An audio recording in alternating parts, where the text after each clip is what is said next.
Okay, I think we're ready, right?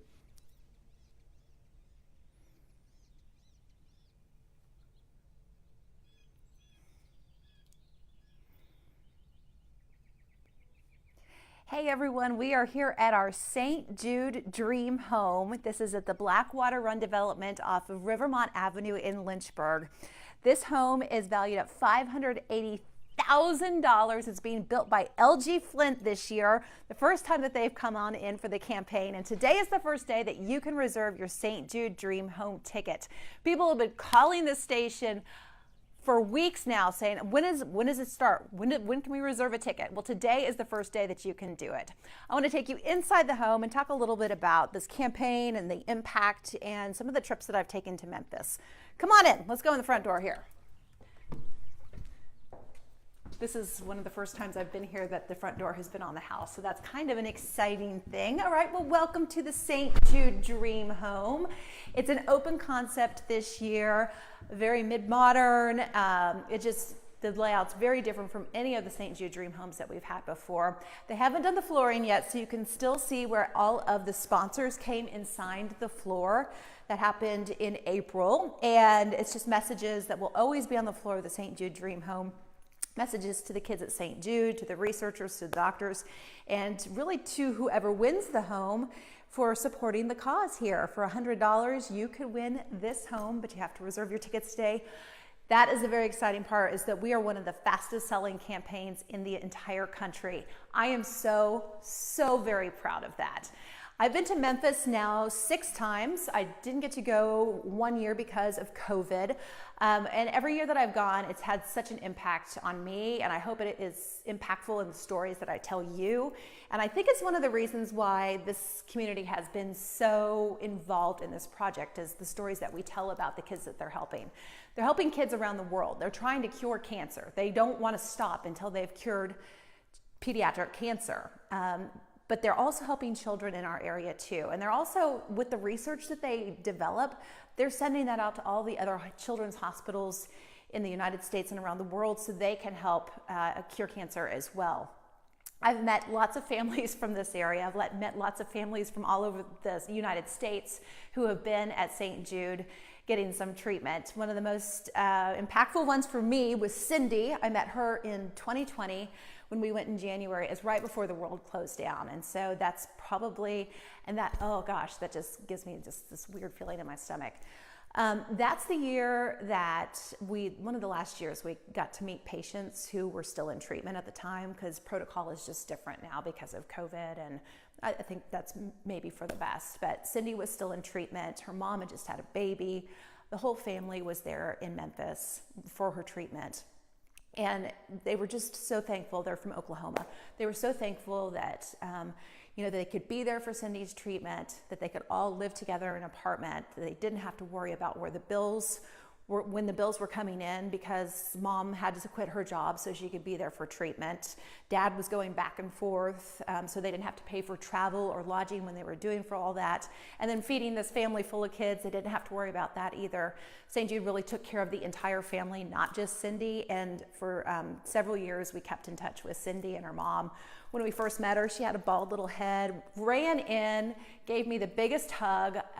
She's the same age as my middle son, so she's going to be, a 6th grader now at this point. And just like that moment was one of the most impactful St. Jude moments for me that I've ever had. And I was so happy that the next year when we interviewed her via Zoom, she had a head full of red hair.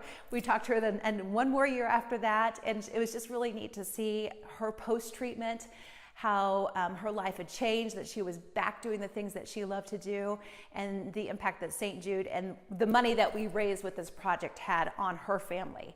Also met some families from our area as well. We're going to be showing you some of them, but Anna is one of them. Oh, she's in all of our promos this year. Anna is the sweetest child. She came with her mom for our first St. Jude Dream Home giveaway. We were in the studio. We had a call bank still, with the house that we had in Daleville. But she was just a little thing running around, and I had no idea this little girl from Lynchburg was getting treatment at St. Jude. She has now been declared cancer-free in 2023. So that's, you know, how that relationship evolved over all of those years. She went from being in treatment still to being out of treatment and declared cancer-free. And she is kind of our face this year, and just the sweetest kid. She came and did a sit-down interview with her mom, Sam, and it's one of the first times I've been able to sit down with them because of post-COVID protocol and all that kind of stuff. So that was a really special moment. And then she toured the station. She did the weather with George. She sat at the anchor desk, and just like, it was a great moment to be able to share, you know, in her celebration of life and the party that she threw when she found out she was cancer-free, and then have her tour the studio. And just, I found myself like, when I was talking to her mom, you know, I'm a faucet. So, you know, of course I started crying, and her mom was crying, and she kind of looked at me kind of like, what? Just kind of looked at me as I was, you know, wiping away my tears. And, you know, it just always strikes me as a mom that any of these kids could be one of mine. I have a 15-year-old, a 12-year-old, and a 10-year-old, and I am so thankful for their health, and I'm so thankful to be a part of a campaign where we are helping other families who are dealing with one of the biggest obstacles that they ever will, and that's the health of their child and getting their kids healthy again. So at this point, we have had this is our 7th dream home here in the Blackwater Run, and this is kind of idyllic. Let me show you this part. I think this piece of property is really serene, and I love that aspect of it. Was, you know, especially when we're talking about our St. Jude dream home. Want to make sure Jeff gets out here okay. But, you know, you think about like being able to sit out and think about health and your children and have a cup of coffee out here. I just think like this is a really special place to be able to reflect, and what a neat aspect to have to our St. Jude dream home this year. You have helped us raise $5.5 million, and that is just not lost. $5.5 million to help researchers find a cure for cancer, to help families going through the fight of their life, to help kids, to help parents be able to like not have to worry about the bills and really focus on their children's lives. That's $5.5 million that you have helped us raise. Like, we're just we're here as the cheerleaders. We're here working with the developers like LG Flint. See, here I go again. Like LG Flint, you know, we can't do it without you. And so I feel that this is not even just a partnership with LG Flint and St. Jude and our subcontractors who have been so great every single year, but also our community. So I want to thank you all so much for the impact that you've had. I can't wait to see how quickly we sell out our dream home this year, because the tickets have been going really quickly this year.